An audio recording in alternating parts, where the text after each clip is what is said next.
श्री कृष्ण के नाम तत आरंभ नंद सर्वजह सर्व समृद्धिमान। जब से भगवान श्री कृष्ण के चरण ब्रज मंडल में पड़े तब से लक्ष्मी का निवास ब्रज में ही हो गया। ब्रज सर्व समृद्धिमान, तीर्थ में धन की कोई कमी नहीं। कोई भी तीर्थ हो, जहां जहां भगवान के चरण पड़ गए वो जगह तीर्थ बन गई। और भगवान के चरणों में श्री लक्ष्मी जी का निवास है। चित्रकूट जंगल, राम के चरण पड़े तीर्थ, भगवान के चरणों में श्री लक्ष्मी जी का निवास। कौन कौन से चरणों में चिन्ह बने भगवान के? शंख चक्र गदा पद्म, ये चिन्ह अंकित हैं भगवान के श्री चरणों। तीर्थ में धन की कोई कमी नहीं। कोई भी तीर्थ हो, धन बहुत। आदमी धन का दान करने के लिए ही तीर्थ में जाते हैं, धन कमाने को नहीं जाते। ये भावना जुड़ जाती। भाई सिंदूर कोई अपने यहाँ मिलता है, वही तीर्थ में मिलता है। अपने यहाँ 5 रुपए का मिलता है, उधर 50 रुपए का मिलता है, फिर भी लेकर के आ जाते हैं। क्यों लेकर के आ जाते हैं? ये भावना जुड़ जाती है। तीर्थ की ऐसी महिमा है, 5 की चीज 25 में बिकती है, फिर भी लोग प्रसन्नता में खरीदते। तीर्थ का भाव, लक्ष्मी की तीर्थ में कहाँ कमी। तत आरंभ नंद सर्व समृद्धिमान। श्री कृष्ण अद्भुत लीलाएं करते हैं। छोटे से कृष्ण कुछ बड़े हुए, भगवान ने क्या किया? बोले मिट्टी को खा लिया।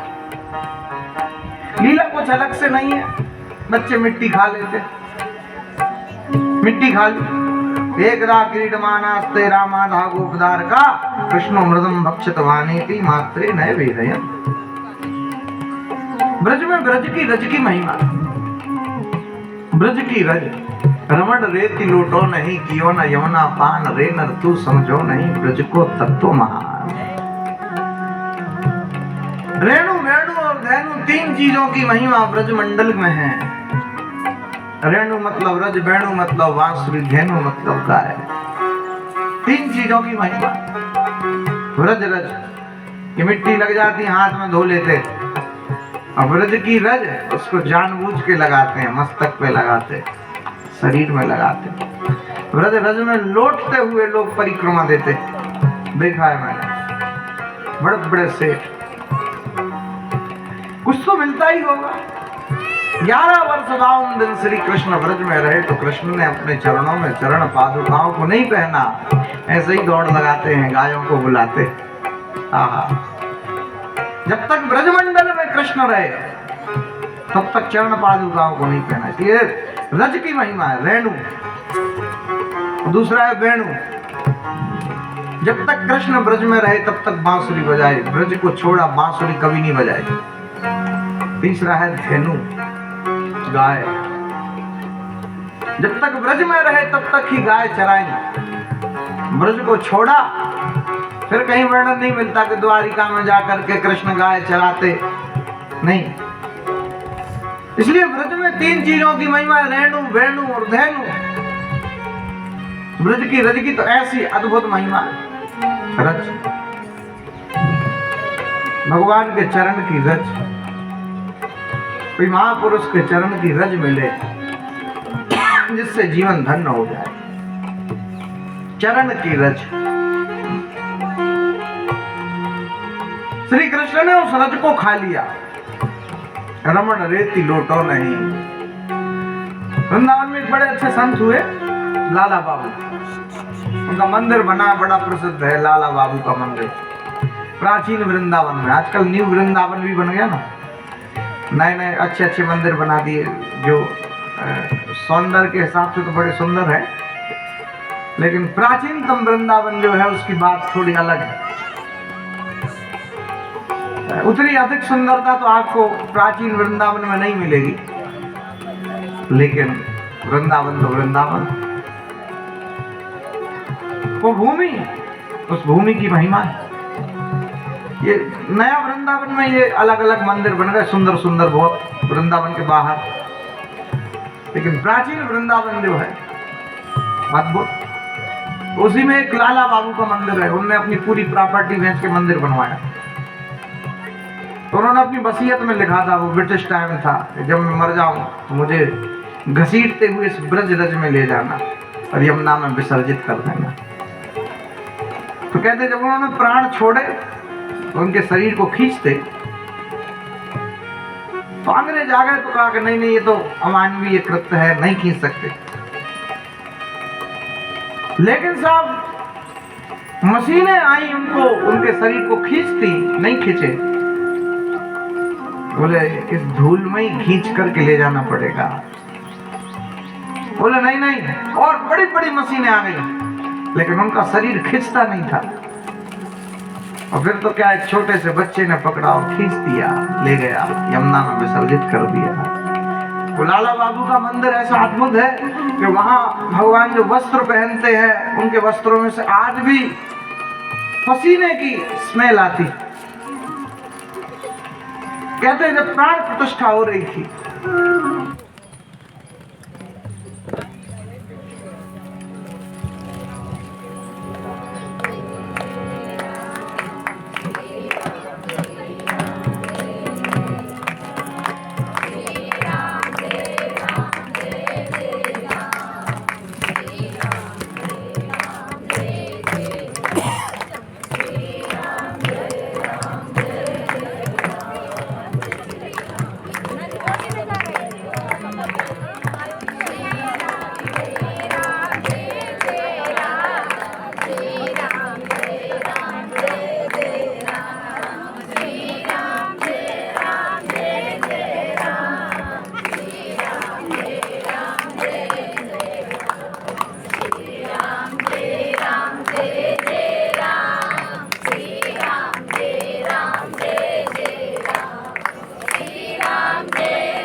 श्री कृष्ण ने व्रज रज को अपने मुखारविंद में पान कर लिया।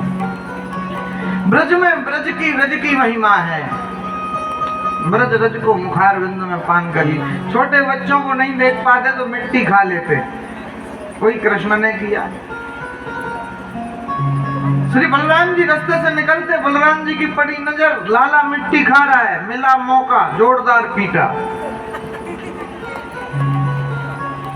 मौका ही देखते हैं बलराम जी। एक संत कह रहे थे कि पिछले जन्म की कसर निकालते। हमने कहा कैसे? बोले जब वो लक्ष्मण थे तभी राम थे, और लक्ष्मण को क्रोध आए तो राम का धीरज धीरज, शांति शांति। और लक्ष्मण मन में सोचते कि हम बड़े बनेंगे तो फिर बताएंगे, हम अगर बड़े होते तो फिर बताते। भगवान ने कहा अब तुम अब अगले अवतार में तो बड़े ही बन जाना। अब कहते पिछले जन्म की कसर निकालते। जब भी मौका मिले जब कृष्ण को जोरदार पीटे। अब कृष्ण भी जोरदार कुट पिट करके बराबर हंसने लग जाए। बलराम जी ने पीटा और जाकर के माँ से शिकायत कर दी। बोले यार मिट्टी खा रहा है मिट्टी। और उधर माहौल जमा है, लकड़ी लेके बैठी, आवाज आए वो, और बस पहुंच गए। कृष्ण मिट्टी खाई तो कृष्ण झूठ भी बोलते हैं तो वो झूठ भी बड़ा प्रिय लगता है। अच्छा बच्चों के झूठ अच्छे लगते हैं। हाँ तो कृष्ण ने झूठ बोल दिया, नहीं मैंने तो मिट्टी खाई नहीं, ना हम भक्षित वानम, ये सब कह रहे हो, ये सब झूठ बोल रहे। सर्वे मिथ्या विशंसिना, ये सब झूठ बोल रहे। माने कहा तुम अकेले सत्य बोले और ये सब झूठ बोल रहे। तो कृष्ण ने तर्क दिया कृष्ण ने कहा यदि सत्यस्त गिरस्तर ही समक्षम पश्चिमे मुखम, अगर ये सब सत्य ही कह रहे हैं तो मेरे समक्ष आकर के कह दे न मिट्टी खाई। अब पीठ पीछे तो दुनिया कहती, तो सामने तो बोले। अभी सामने तो सब डरते, जो बोले ही नहीं। अब तो सब नट गए। नहीं, हमने कब कहा? तो हम तो बोले ही नहीं, तो हमने तो कहा ही नहीं कि मिट्टी खाई, हम तो कह ही नहीं रहे। सब नट गए। लेकिन एक ब्राह्मण का छोरा जिसका नाम मधुमंगल, उसने कहा मैया जो कहेंगे सच कहेंगे और सच के सिवा कुछ नहीं कहेंगे। और ये देखो चोटी बहुत पसंद है मुझे, प्रिय है, चुटिया की कसम खा के कहेंगे यानी मेरे सामने ही मिट्टी खाई है। उठाई मैया ने लकड़ी और जैसे ही मारने लग गई श्री कृष्ण को। गुस्से में यशोदा मैया कहती है तुम सू करो सी गत जन्म नी पूतना रे, मुझे ऐसा लगता तुम पिछले जन्म के सुअर हो, सुअर। हंस गए कृष्ण, बोले माँ मेरा एक अवतार सुअर का भी तो है, वो 12 अवतार, हम 12 बने थे। और जंगली सुअर जो होता है वो मिट्टी खाता है। जंगली सुअर को एक दांत भी होता है, वो बड़ा खतरनाक रहता है जंगली सुअर। वो भी भगवान ने एक रूप रखा था। तो माँ हंस करके कहने लग गई मुंह खोलो।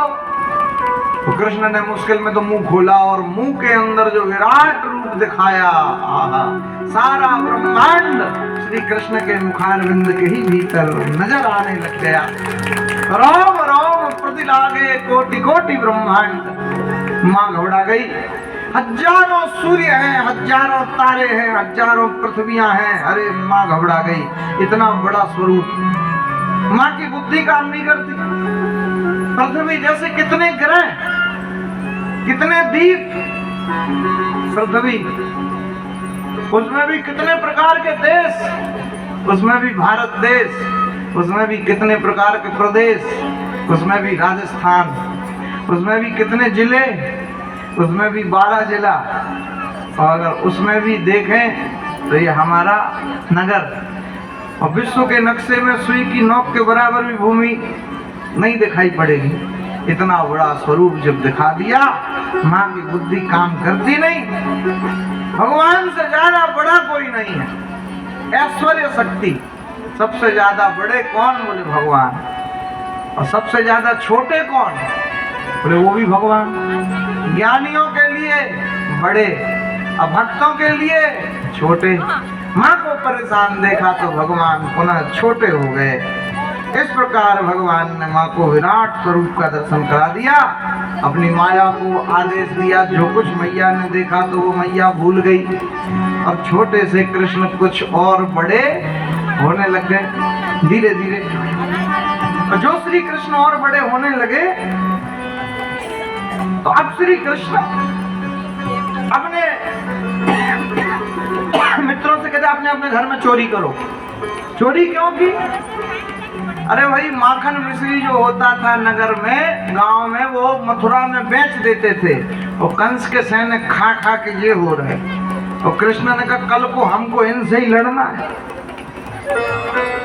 तो सामने वाले से लड़ना तो खाने पीने में कटौती करो, जिसमें शक्ति कम हो जाएगी तो उसको परास्त कर देंगे।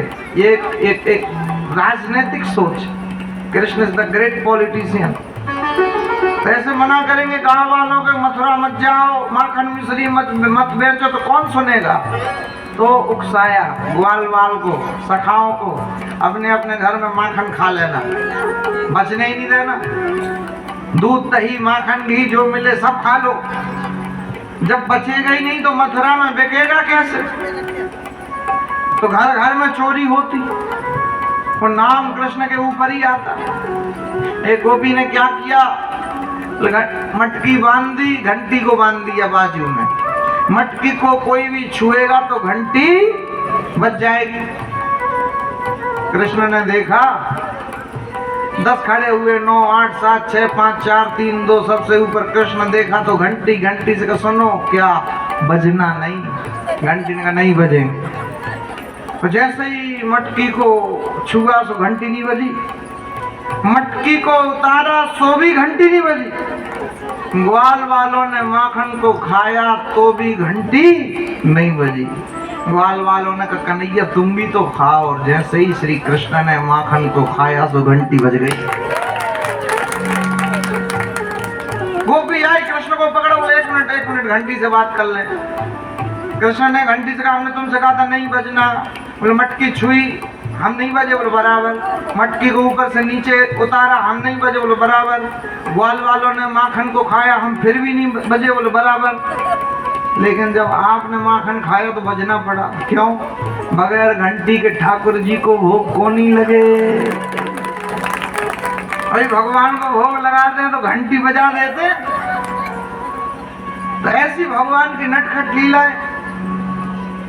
तो भगवान श्री कृष्ण माखन को चुराते। भगवान ने एक दिन माखन की चोरी की। यशोदा जी पीटने लग गई। कृष्ण का शोर चारों तरफ, ये करता है वो करता है ऐसा करता है। एक प्रभावती नाम की गोपी, उसने कहा कभी कृष्ण मेरे इधर आए तो मैं बताऊं उसे। और वो पनघट पे पानी भरती और उसका देवर उधर ही खेलता, वो कन्हैया का पक्का CID। तो उसने जाकर के कान भरे, बोले मेरी भाभी तुम्हारे बारे में ऐसा कह रही, जो कृष्ण कभी मेरे घर आए तो मैं बताऊं। कृष्ण ने कहा चलो उसकी इतनी हिम्मत, चलो। और सखा मंडली को लेके जा पहुंचे। जो द्वार बंद, पुराना जमाना, ताले फाले तो लगते नहीं, जो कुंडी लगी उसको खोला। भीतर पहले 10 खड़े हुए, फिर 9, 8, 7, 6, 5, 4, 3, 2, सबसे ऊपर कृष्ण। मटकी को उतारा, इतनी बड़ी मटकी उतार दी। सबने खाया माखन, कृष्ण ने खाया, इतना घना सारा माखन बचा रह गया। क्या करें? बोले ये ना प्रभावती आलसी लगती है। ऐसा क्यों कहते हो? तो देखो जमीन पर इसने गाय के गोबर से लीपन तक नहीं किया है। बोले हाँ सो तो है। एक काम करो, जिसका कुछ अन्न खाया उसका कुछ काम भी करना चाहिए। बोले हाँ। तो बोले चलो गाय के गोबर से लीपन कर दो। हाँ ये ठीक रहेगा। और भैया गाय के गोबर से सबने लीपन कर दिया। बोले गाय का गोबर तो खत्म हो गया, क्या करें? बोले ये जो माखन बचा है इससे लीप दो। तो माखन जो बचा था उसको डाला और लीप दिया। अब तो बिल्कुल वाइट। और जैसे ही वो पानी भर के आई, ऊपर एक घड़ा, उसके ऊपर एक घड़ा, और छुप करके कृष्ण देखने लगे। और जैसे ही कृष्ण देखने लगे, पैर रखा उस गोपी ने तो पैर फिसला और सामने की दीवार में जाकर के लगी। अरे भैया क्या करें? ऊपर की मटकी, नीचे पानी और माखन एक हुआ, हड्डी पसली टूट गई। जाकर के शिकायत की। बोले यशोदा भैया सुनो, तुम्हारे लाला ने गिरा दिया। अरे बोले हमारा लाला नहीं होगा। कृष्ण को बुलाया, ये था। कृष्ण बोले यही होगा। आंख से देखा था? बोले आंख से तो नहीं देखा। बोले आंख से देखो तो बताना, फिर पीटेंगे। और बहुत दिन बीत गए। कृष्ण ने कहा चलो प्रभावती के चलते हैं। और बात लीकेज हो गई। प्रभावती को पता चला कृष्ण आ रहा है, तो वो तो अपने कमरे में इतनी लकड़ी लेकर के छुप गई। और जैसे ही द्वार खोले, अरे कोई नहीं है, बाहर से कुंडी लगी, मतलब कोई नहीं। द्वार खोले और भीतर पहुंचे, और 10, 8, 7, 6, 5, 4, 3, 2, 1 सबसे ऊपर कृष्ण। जैसे ही मटकी को पकड़ा, इतने में प्रभावती लकड़ी लेकर, अरे भागो, सब भागे। गिरते उठते पटकते सब भाग गए, अकेले कृष्ण लटके। क्या बोल रही थी तुम्हारी मम्मी उस दिन? कि रंगे हाथों पकड़ना तो बताना, फिर पीटेंगे। हम बुलाएं माँ को? बोले अरे गिर जाएंगे ऊपर से, जब तक तुम माँ को बुलाओगी। पिटवाना तो पिटवा लेना, पर नीचे तो उतारो। तो छोड़ो ऊपर से। अरे गिराना, अरे नहीं गिराएंगे। अरे गिराना नहीं, उस दिन चोट, मुझे भी तो चोट लगी थी उस दिन। अरे नहीं गिराएंगे तो छोड़ो। तो कृष्ण ने छोड़ा, जो कैच किया कृष्ण को, इतना बड़ा तो घूंघट डाला। वो पुराना जमाना, तो घूंघट बंद कर रखा है और हाथ पकड़ के चल रही। मेरा नाम प्रभावती है। तकिया कलाम, छोटे छोटे बच्चे दौड़ लगा रहे हैं। कृष्ण सोच रहे माँ बहुत पीटेगी, क्या करें? तो कृष्ण ने कहा अरे प्रभावती, क्या? चुपचाप चलो। बोले मेरा ना ये वाला हाथ दर्द होने लगा जो तुमने इतने जम से पकड़ा, ये हाथ छोड़ के ये वाला हाथ पकड़ लो। बोले नहीं नहीं, अरे तो पिटवाना है तो पिटवा लेना, ये कब कह रहे कि छोड़ दो भाई, ये हाथ छोड़ दो, ये पकड़ लो। घूंघट डाल रखा तो उसको दया आई तो उसने ये हाथ छोड़ा, और जैसे ये हाथ पकड़ने लगी तो उसका देवर भी पीछे दौड़ लगा रहा। उसके देवर का हाथ पकड़ा और उसके हाथ में पकड़ा दिया कृष्ण ने, जाओ तुम्हारा है, तुम्हें समर्पित है, जाओ। अब उसने घूंघट डाल रखा तो उसे आइडिया नहीं कि किसको पकड़ लिया मैंने, पर कृष्ण ने तो वो लगाई दौड़ यशोदा की गोद में। माँ क्या कितनी देर से कहा था, ये गोपियां ना मुझे चोर चोर कहती हैं, बैठ मेरी गोद में। और पहुंच गई। कौन? बोले प्रभावती। कौन? बोले मैं प्रभावती। हाँ क्यों? बोले देखो तुम्हारे लाला को रंगे हाथ पकड़ लिया। बोले हमारा नहीं होगा। तुम्हारा नहीं है तो क्या हमारा है? इधर आ जाओ। क्या तुम्हारा नहीं है तो क्या हमारा है?